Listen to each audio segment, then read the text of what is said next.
तो जैसे ही अपार्टमेंट की तरफ लौटता है, उसे फिर से एक जानी पहचानी आवाज़ सुनाई देती है।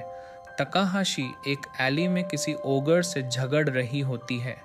ओगर उस पर हाथ उठाने वाला होता है, लेकिन वेल्टो बीच में आकर उसका हाथ पकड़ लेता है और उसे काल्मली कहता है, एक मौका दे रहा हूँ तुझे, निकल जा यहाँ से। लेकिन ओगर उसकी बात पर हंसता है। तू वही नहीं है जिसे मैंने पहले हराया था। अब लड़की के सामने हीरो बनने की एक्टिंग कर रहा है। वो वेल्टो को मारने की धमकी देता है। ताकाहाशी उसे भागने को कहती है, लेकिन वेल्टो काल्मली जवाब देता है, नहीं, मुझे अपनी नई पावर्स टेस्ट करनी है। अब मेरे पास 1 मिलियन सब्सक्राइबर्स की फेट है।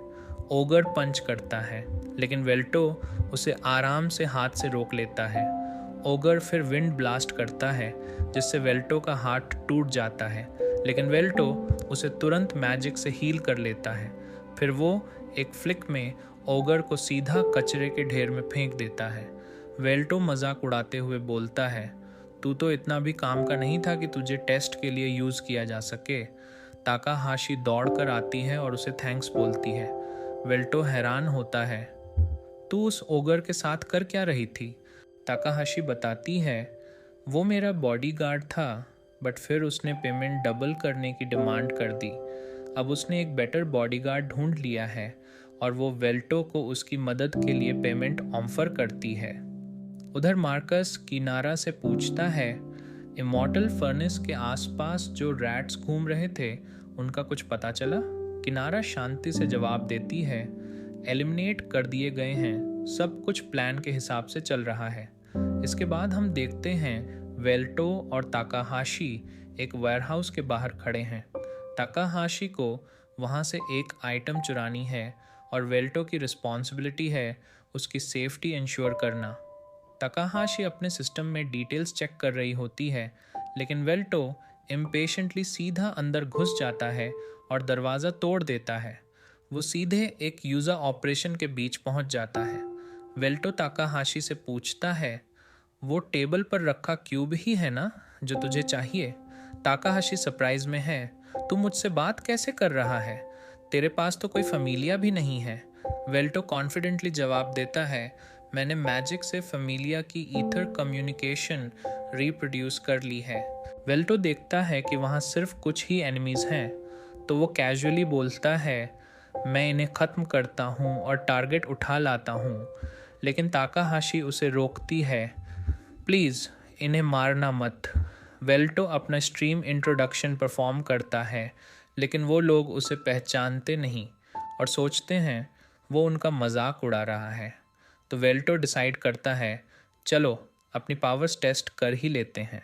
जैसे ही वो लोग उस पर गोली चलाते हैं, वेल्टो मैजिक से अपने चारों ओर एक बैरियर बना लेता है, जिससे सारी बुलेट्स ईजिली डिफ्लेक्ट हो जाती हैं।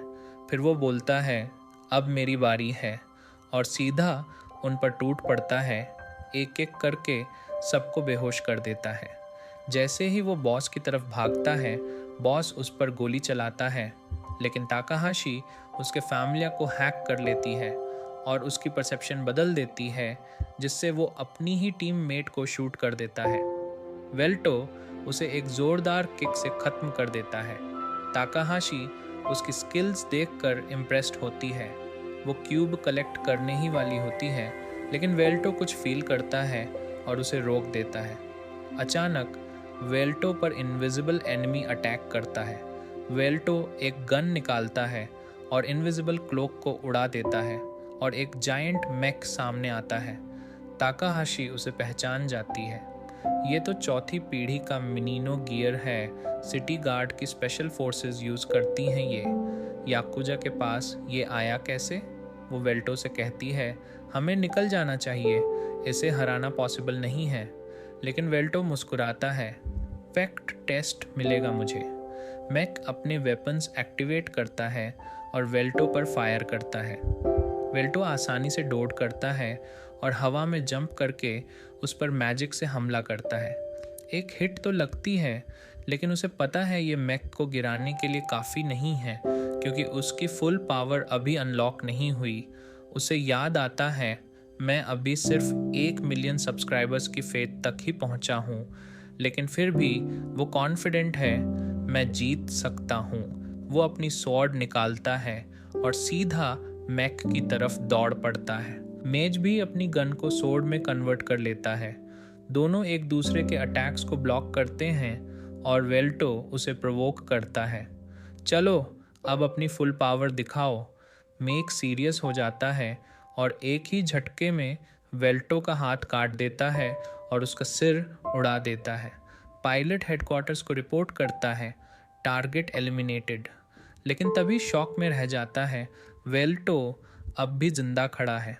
वेल्टो कैजुअली कहता है, इम्प्रेसिव, लेकिन तुम्हें अभी भी बैटल एक्सपीरियंस की कमी है। सिर्फ सिर काट दिया और समझे गेम खत्म। वो अपनी डिमोनिक स्वॉर्ड वर्ल निकालता है और मैक खौफ में जम जाता है। वेल्टो मैक के आर्म्स और लेग्स काट देता है और बोलता है, अच्छी फाइट थी, लेकिन तुम अनलकी थे कि तुम डीमन लॉर्ड के सामने आ गए। पायलट रिपोर्ट करता है कि वो टारगेट को एलिमिनेट करने में फेल हो गया और इंटरोगेशन से बचने के लिए खुद को ख़त्म कर देता है। वेल्टो थोड़ा शॉक्ड होता है। मॉडर्न वेपन्स इंसान की ताकत को किस लेवल तक ले जा सकते हैं, उसे ये नई दुनिया डरावनी लगती है। लेकिन तकाहाशी हंस कर कहती है, टेरिफाइंग तो तू है, तूने अकेले एक मैग्नो गियर को हरा दिया। उसे उस मैक पर इश्मार का लोगो दिखता है और वो सोचती है, याकुज़ा के पास ऐसी टेक नहीं हो सकती, शायद ये काम और ज़्यादा डेंजरस है। वेल्टो पूछता है, ये क्यूब है क्या? ताकाहाशी बताती है, मिथील के लिए बना हुआ एक डेटा स्टोरेज डिवाइस है, देखना पड़ेगा इसमें है क्या। वो दोनों उसे खोलते हैं और अंदर नेम्स की एक पूरी लिस्ट मिलती है।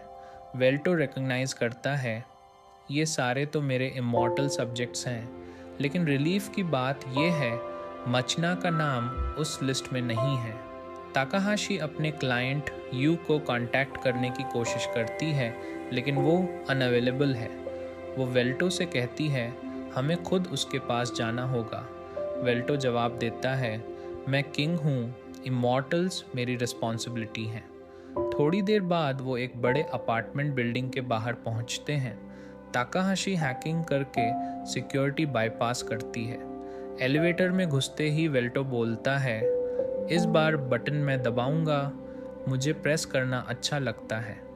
ताकाहाशी को ये थोड़ा अजीब लगता है, लेकिन फिर वो कहती है, डायरेक्ट 13वीं मंजिल पर नहीं जा सकते, एक स्पेसिफिक सीक्वेंस फॉलो करना होगा, एक बैकअप सिस्टम भी बनाया होगा। वो दोनों आखिरकार 13वीं मंजिल तक पहुंच जाते हैं, लेकिन ताकाहाशी वेल्टो को रोक देती है, रुक, अंदर मत जा, वहाँ ट्रैप्स हैं। वेल्टो अपनी पावर्स यूज़ करता है और नोटिस करता है कि सारे मैजिकल और फिजिकल ट्रैप्स डिसआर्म हो चुके हैं। ताकाहाशी हैरान हो जाती है तो वेल्टो एक्सप्लेन करता है, डीमन लॉर्ड होने के नाते डंजन्स का कंस्ट्रक्शन और मेंटेनेंस मेरी जॉब थी, ट्रैप्स ढूंढना मेरे लिए कोई बड़ी बात नहीं। वो दोनों यू के अपार्टमेंट के बाहर पहुंचते हैं। ताकाहाशी बेल बजाती है, लेकिन कोई जवाब नहीं आता। वेल्टो सडनली नोटिस करता है कि डोर खुला है और ताकाहाशी को ये अजीब लगता है, क्योंकि यू कभी केयरलेस नहीं था। तभी एक गंदी सी स्मेल आती है। वेल्टो इंस्टेंटली अलर्ट हो जाता है, कुछ तो गड़बड़ है, सावधानी से चलना होगा।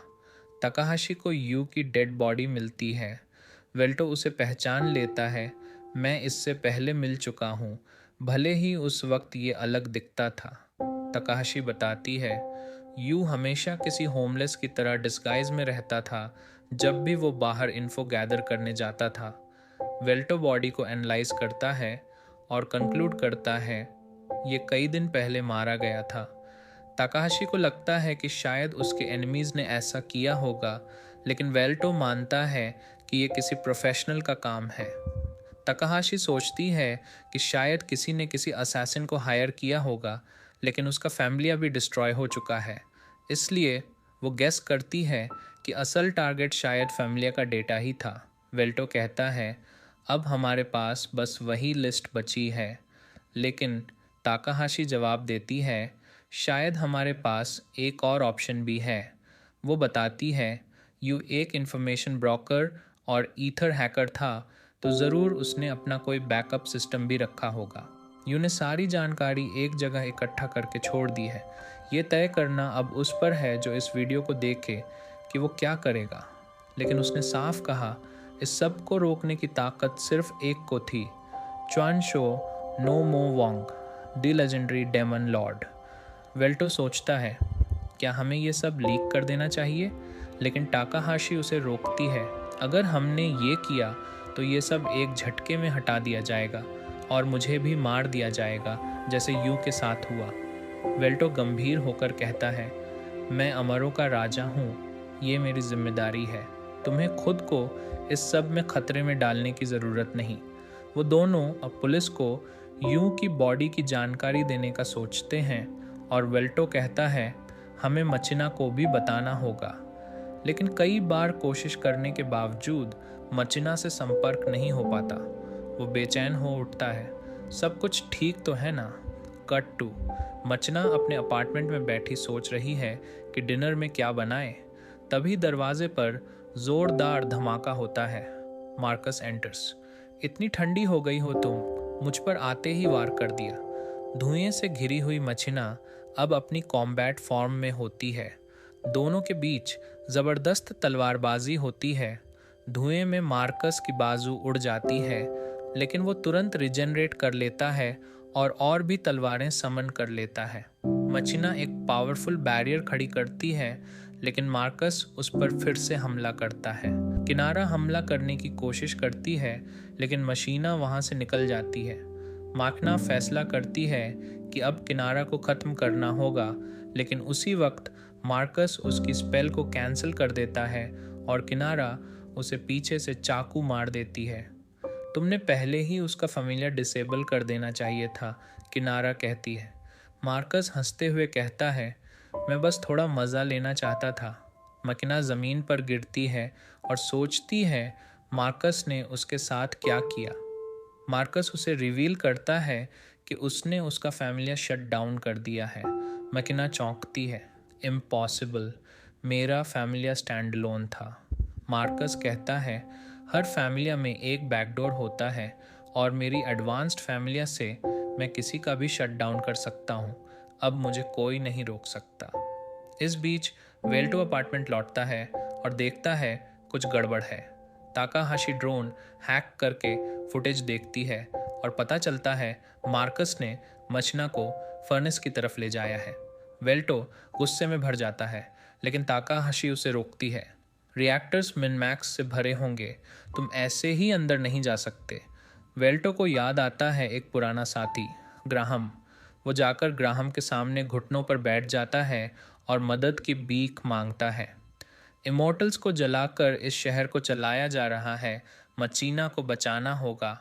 ग्राहम कहता है, अगर मैं रिएक्टर को नष्ट कर दूं तो पूरा शहर खत्म हो सकता है। क्या तुम एक को बचाने के लिए हजारों की जान जोखिम में डालोगे? वेल्टो का जवाब होता है, मैं दोनों को बचाऊंगा क्योंकि मैं डीमन लॉर्ड हूँ और मुझे सब पर राज करना है। ग्रैहम मान जाता है, मैं बस एक कमज़ोर लड़की को बचाने के लिए साथ चल रहा हूँ। हीरो का यही काम है। ताकाहाशी उन्हें अंडरग्राउंड पैसेज दिखाती है, लेकिन डंजन काफ़ी लंबा है। वेल्टो परेशान हो जाता है कि इतनी देर में मचना का क्या होगा। तभी ग्रैहम अपने ओरिजिनल मैपिंग स्किल का इस्तेमाल करता है, जिससे पूरा रास्ता रिवील हो जाता है। वेल्टो कहता है, तुम्हें एडवेंचरर कहलाने का कोई हक नहीं। ताकाहाशी उन्हें शांत कराती है, फोकस करो, मशीना की जान दांव पर है। जैसे जैसे वो रिएक्टर के करीब पहुंचते हैं, ताकाहाशी से उनका सिग्नल कट जाता है।